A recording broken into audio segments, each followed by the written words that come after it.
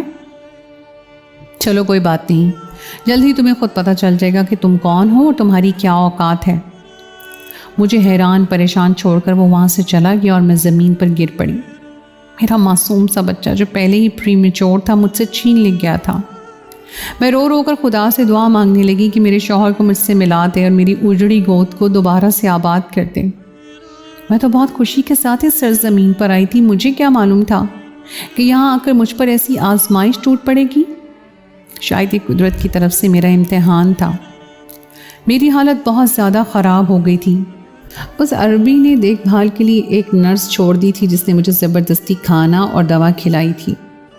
وقت تھا کہ گزر ہی نہیں رہا تھا اور ایک ایک پل مجھ پر بھاری تھا۔ ہر آہٹ پر لگتا کہ شاید کاشف مجھے ڈھونڈتے ہوئے یہاں آ گئے ہیں، تو کبھی نیند لگتے ہی میرے کانوں میں بچے کی رونے کی آوازیں گونجنے لگتی۔ میں سر سے پاؤں تک غم کی تصویر بن چکی تھی اور ایسے ہی کوئی 15 دن گزرے تھے۔ اور پھر ایک شام اور بھی میرے پاس آیا، خوشبوؤں میں رچا بسا، خوب تیار۔ اسے دیکھ کر میں اپنے آپ میں سمٹ گئی تو وہ کھل کر ہنسا اور کہنے لگا، آج تو میں اپنی محبت کا خراج وصول کر کے ہی رہوں گا۔ تمہاری طبیعت بھی کافی بہتر ہو گئی ہے، اب میرے من کی مراد پوری کر دو اور میری غلامی کو قبول کر لو۔ میں ڈر کر 2 قدم پیچھے ہٹی اور کہا کہ میرا بچہ کہاں ہے؟ تم اسے کہاں لے کر گئے ہو؟ میرے شوہر کے ساتھ تم نے کیا کیا ہے؟ تم کیسے میری اور میرے شوہر کی اولاد کو اپنا بچہ کہہ سکتے ہو؟ وہ عربی میرے قریب آیا اور سرد لہجے میں کہنے لگا، میں اس لیے تمہاری اولاد کو اپنا بچہ کہہ سکتا ہوں کیونکہ تم دونوں کے عوض میں نے تمہارے شوہر کا سارا قرضہ معاف کر دیا ہے۔ اس عربی کا انداز ایسا تھا کہ میری ریڑھ کی ہڈی سنسنا اٹھی۔ میں نے بے یقینی سے پوچھا کہ تم کیا کہہ رہے ہو؟ کون سا قرضہ؟ کون سی معافی؟ اس عربی نے میری آنکھوں میں آنکھیں ڈال کر کہا کہ تمہارے شوہر نے کاروبار میں بہت بڑا نقصان اٹھایا تھا۔ وہ میرا بزنس پارٹنر تھا اور نقصان کے بعد میرا قرض دار ہو گیا تھا۔ اسے مزید کاروبار کے لیے بھی پیسے کی ضرورت تھی اور وہ پیسہ اس نے مجھ سے لیا ہے اور اسی کے بدلے وہ تمہیں تمہارے بچے سمیت میرے حوالے کر گیا ہے۔ نہ ہی وہ تمہیں یہاں حج کے لیے لایا تھا اور نہ ہی اس کا ایسا کوئی ارادہ تھا۔ تمہارے پاس 7ویں مہینے میں بچے کی پیدائش بھی اسی لیے ہوئی کیونکہ اس نے تمہیں ایسی دوائی دی تھی جس کی وجہ سے وقت سے پہلے تمہاری ڈیلیوری ہو جائے۔ وہ تم سے اور اپنے بچے سے زیادہ پیسے سے محبت کرتا تھا اور وہی پیسہ تم دونوں پر بازی لے گیا۔ اب تم میری غلام ہو، میری ملکیت ہو، میں جو چاہوں تمہارے ساتھ کر سکتا ہوں۔ میری پہلی بیوی بانجھ ہے، میں نے تمہارا بچہ اس کی گود میں ڈال دیا ہے۔ اب تم میری خوشی اور سکون کا باعث بنو گی، میں نے تمہیں تمہارے شوہر سے خرید لیا ہے، وہ تمہیں طلاق لکھ کر آزاد کر گیا ہے۔ اس عربی کے لفظوں نے میرے سر پر آسمان گرا دیا تھا۔ میں نے دونوں کانوں پہ ہاتھ رکھ دیے۔ میں مزید کوئی بات نہیں سننا چاہتی تھی۔ میں چیختے ہوئے کہہ رہی تھی کہ تم جھوٹ بول رہے ہو۔ کاشف لاکھ برے سے ہی لیکن ایسی حرکت نہیں کر سکتے، وہ مجھ سے محبت کرتے تھے، مجھے دھوکہ نہیں دے سکتے۔ کوئی کیسے اپنی اولاد کو چھوڑ کر جا سکتا ہے؟ یقیناً تم کوئی دھوکے باز انسان ہو جو میری بے بسی کا فائدہ اٹھانا چاہتے ہو۔ اس عربی نے ایک خط میرے آگے رکھ دیا۔ میں اپنے شوہر کی لکھائی اچھی طرح پہچانتی تھی۔ میرے شوہر نے صاف لفظوں میں مجھے یہ کہہ کر طلاق لکھی ہوئی تھی کہ جتنے پیسے وہ عربی میرے شوہر کو دے رہا تھا اس سے تو وہ واپس جا کر 4 شادیاں کر سکتا تھا۔ مجھے اپنی آنکھوں پر یقین نہیں آ رہا تھا۔ میں نے بارہا اس پیپر پر ہاتھ پھیرا اور اپنی بدقسمتی کو محسوس کرنے لگی۔ مجھے اب سمجھ نہیں آ رہا تھا کہ میری نند ایئرپورٹ پر اس قدر بے چین کیوں تھی۔ شاید وہ اپنے بھائی کے ارادوں کو بھانپ گئی تھی۔ میں نے شدت ضبط سے آنکھیں بھیجی تو آنسوؤں کی ایک لڑی بہہ نکلی۔ وہ عربی دھیرے دھیرے میری طرف بڑھنے لگا، تب مجھے ہوش آیا کہ میں غیر مرد کے ساتھ تنہائی میں ہوں۔ اب تک میں جس شوہر سے امید لگائے بیٹھی تھی وہ بھی میرا کچھ نہیں کر رہا تھا، اور یہ خیال آتے ہی میرے قدموں سے زمین نکل گئی۔ وہ عربی میرے بہت نزدیک آ چکا تھا اور پھر وہ میرے ساتھ دست درازی کی کوشش کرنے لگا۔ میں نے اس کے ہاتھ کو بری طرح جھٹکا اور اسے دھمکی دی کہ اگر اس نے مجھے زبردستی ہاتھ لگانے کی کوشش کی تو میں اپنی جان لے لوں گی۔ پتہ نہیں میری بات کو اس پر کیا اثر ہوا تھا کہ وہ مزید پیش قدمی کرنے سے رک گیا۔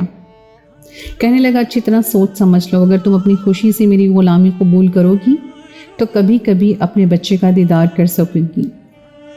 ورنہ ساری زندگی یوں ہی روتے سسکتے گزار دو گی، اور تمہیں حاصل کرنا تو میرے لیے کچھ مشکل ہی نہیں ہے۔ مت بھولو کہ تم میری دی ہوئی چھت کے نیچے ہو۔ میں نے روتے ہوئے عربی سے کہا کہ اگر میں آج تمہارے آگے جھک گئی تو روز محشر اپنے رب کے آگے سر جھکانے کے قابل بھی نہیں رہوں گی۔ میرا مذہب، میرا دین مجھے اس بات کی اجازت نہیں دیتا کہ میں ایک غیر مرد کے ساتھ تعلق بنا لوں، اور ابھی تو میری عدت بھی پوری نہیں ہوئی۔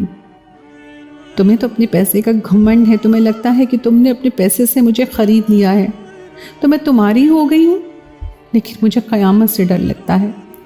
مجھے حشر کے دن کی تپش کا سوچ کر خوف آتا ہے، میں کیسے تمہارے ساتھ گناہ کرنے کے بعد اپنے رب کے حضور پیش ہو سکوں گی؟ میں اس عمل کا کیا جواب دوں گی کہ میں ایک امیر آدمی کے خوف سے گناہ کے کام میں مبتلا ہو گئی؟ نہیں، میں یہ نہیں کر سکتی۔ تم چاہے مجھے سوچنے کے لیے 100 صدیاں بھی دے دو تو میرا جواب یہی ہوگا کہ میں کبھی اپنی مرضی، اپنی خوشی سے تمہارے بستر پر نہیں آؤں گی، اور اگر تم نے زور زبردستی کرنے کی کوشش کی تو ہم ممکن میں اپنے آپ کو بچانے کی کوشش کروں گی، اور اگر میں ہار گئی تو پھر میرا دامن پاک ہوگا، میں سزاوار نہیں ٹھہرائی جاؤں گی، میں گنہگار نہیں کہلاؤں گی۔ میرا اللہ سب دیکھ رہا ہے، وہ جانتا ہے میری نیت کو، اسے سب معلوم ہے۔ میں گھٹنوں کے بل گر کر رو رہی تھی اور وہ عربی بنا کچھ کہے خاموشی سے گھر سے نکل گیا۔ مجھے خوف تھا کہ آج نہیں تو کل وہ مجھے ضرور اپنے بستر کی زینت بنائے گا۔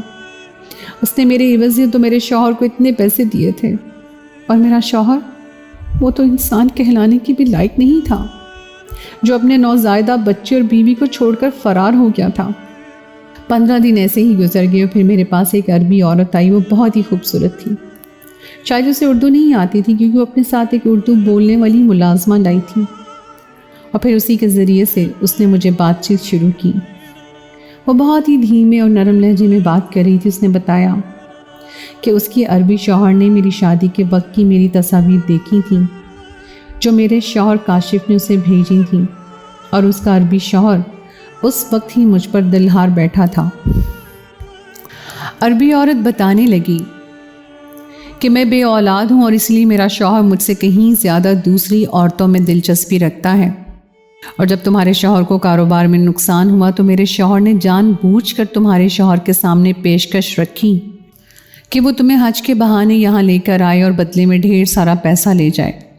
اس وقت میرے شوہر کو یہ معلوم نہیں تھا کہ تم حاملہ ہو۔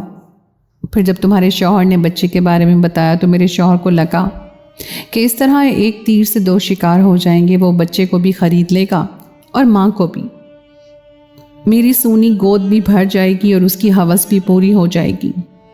میرے شوہر نے تمہاری طبیعت سنبھلنے کا انتظار کیا اور میں نے تمہارے بچے کو سینے سے لگا کر رکھا۔ میں جانتی تھی کہ ایک نہ ایک دن میرا شوہر تمہاری طرف قدم ضرور بڑھائے گا، لیکن میں اپنے شوہر کو روکنے پر قادر نہیں تھی۔ مگر آخری دفعہ جب میرا شوہر تم سے ملنے کے لیے آیا اور اس نے تم سے بات کی تو نہ جانے تم نے ایسا کیا کہا کہ اس دن سے میرے شوہر کے آنسو نہیں رکتے۔ وہ بس یہی کہتا ہے کہ اس سے بہت بڑی غلطی ہو گئی، اس نے ایک نیک عورت کو اپنے ہوس کے لیے برباد کر دیا ہے۔ میرے بہت پوچھنے پر میرے شوہر نے بتایا کہ تم ایک با کردار عورت ہو اور کسی قسم کا ناجائز تعلق برداشت نہیں کر سکتی، تو میں نے اپنے شوہر سے کہا کہ وہ تم سے ایک جائز رشتہ قائم کرے تاکہ تمہارے بچے کو تمہارا پیار بھی مل جائے اور میری بھی گود بھری رہے۔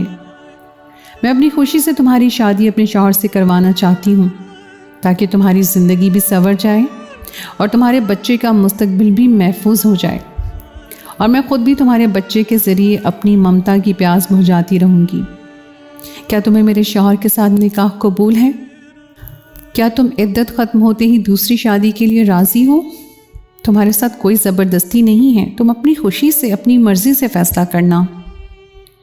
اس عربی عورت نے میرے ہاتھوں کو پکڑ کر ہاتھوں کی پشت پر بوسہ دیا اور پھر جس طرح سے آئی تھی اسی طرح لوٹ گئی، اور میں سوچوں میں گم ہو گئی کہ مجھے کیا کرنا چاہیے۔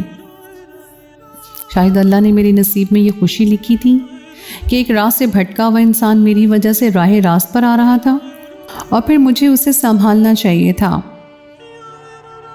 میرے آگے پیچھے کوئی نہیں تھا اور میں اپنے گھر بھی اسی وقت واپس جا سکتی تھی جب وہ عربی مجھے اس جگہ سے باہر نکالتا۔ میں نے بہت سوچا اپنے بچے کے بارے میں، اپنے گھر والوں کے بارے میں، اور پھر مجھے یہی مناسب لگا کہ میں اس عربی سے نکاح کر لوں. ویسے بھی مجھے اس طرح انڈر گراؤنڈ رہتے ہوئے کافی مہینے گزر گئے تھے. عدت ختم ہوتے ہی میری اور اس عربی میسم کی شادی ہو گئی اور اس نے مجھے سر آنکھوں پر بٹھایا. اس کی پہلی بیوی رباب بھی بہت ہی اچھی عورت تھی. اس نے واقعی میرے بچے کو سینے سے لگا کر رکھا تھا. مجھے میرا بچہ بھی مل گیا تھا اور ایک ہنستی بستی زندگی بھی. میں اتنے عرصے سے غیر قانونی طور پر یہاں رہ رہی تھی اور پھر مجھے اس بات کا اندازہ ہوا کہ میں نے میسم سے کہا کہ میں واپس اپنے وطن جانا چاہتی ہوں اور وہ مجھے قانونی طریقے سے اپنے ساتھ لے کر آئے تاکہ میرے دل میں کوئی ملال نہ رہے. میری بات پر میسم راضی ہو گیا اور مجھے اکیلے پاکستان بھیجنے کے بجائے وہ خود بھی میرے ساتھ چلا آیا اور اس نے اپنے منہ سے میرے گھر والوں کو سارا سچ بتایا اور میرے ماں باپ سے بھی معافی مانگ لی. میرے ماں باپ کو یہی بتایا گیا تھا کہ میں حج کے دوران کہیں کھو گئی ہوں کیونکہ انہی دنوں کرین کا حادثہ بھی ہوا تھا اور بہت سے لوگ زخمی ہوئے تھے اور لوگ ایک دوسرے سے بچھڑ گئے تھے. اس لیے میرے گھر والے بھی اب تک مجھے گمشدہ سمجھ رہے تھے. کاغذی کارروائی مکمل ہو گئی اور میری واپسی کا وقت آ گیا. سعودیہ میں بھی مجھ پر بہت بھاری جرمانہ عائد ہوا تھا. میسم نے سب کچھ پوری ذمہ داری اور خوشی سے کیا تھا. وہ آخری دن تھا جب مجھے پاکستان سے ہمیشہ کے لیے سعودی عرب آنا تھا کہ اتفاق سے ایئرپورٹ پر کاشف ہم سے ٹکرا گیا اور مجھے دیکھ کر دم بخود رہ گیا. میں نے تو اس سے منہ پھیر لیا تھا لیکن میسم نے اس سے خود سلام دعا کی تھی اور پھر کاشف نے بتایا کہ اس نے 4 شادیاں تو کر لی ہیں لیکن وہ اب تک اولاد کی خوشی سے محروم ہے. وہ ہمارے بچے کو اپنی گود میں لینے کی خواہش کر رہا تھا اور اس کے اندر اولاد کی تڑپ جاگ رہی تھی لیکن میں نے اسے یہ حق چھین لیا تھا کیونکہ اس نے اپنے بچے سے اپنا نام اپنی پہچان چھین لی تھی. اگر میسم میرے بچے کو اپنا نام اپنی شناخت نہ دیتا تو شاید آج میرا بچہ دنیا کی نظر میں ایک گناہ ہوتا. میں نے اپنے بچے کو مضبوطی سے پکڑا اور میسم کا ہاتھ پکڑ کر ایئرپورٹ کے اندر داخل ہوئی. اب مجھے پلٹ کر نہیں دیکھنا تھا. خوشیاں میری منتظر تھیں. اس سال میں میسم اور رباب کے ساتھ حج کرنے والی تھی. کاشف نے وہی کاٹا تھا جو اس نے بویا تھا. مجھے قدرت کے انصاف پر مکمل یقین آ گیا تھا کہ اللہ کبھی کسی کے ساتھ ناانصافی نہیں کرتا. صحیح وقت پر ہر کسی کو اس کا حق مل جاتا ہے. میں آج بھی اس بات پر خدا کی شکر گزار ہوں کہ میں نے اس وقت میسم کے آگے سر نہیں جھکایا تھا اور اسی لیے آج میں بلندی کے مقام پر تھی.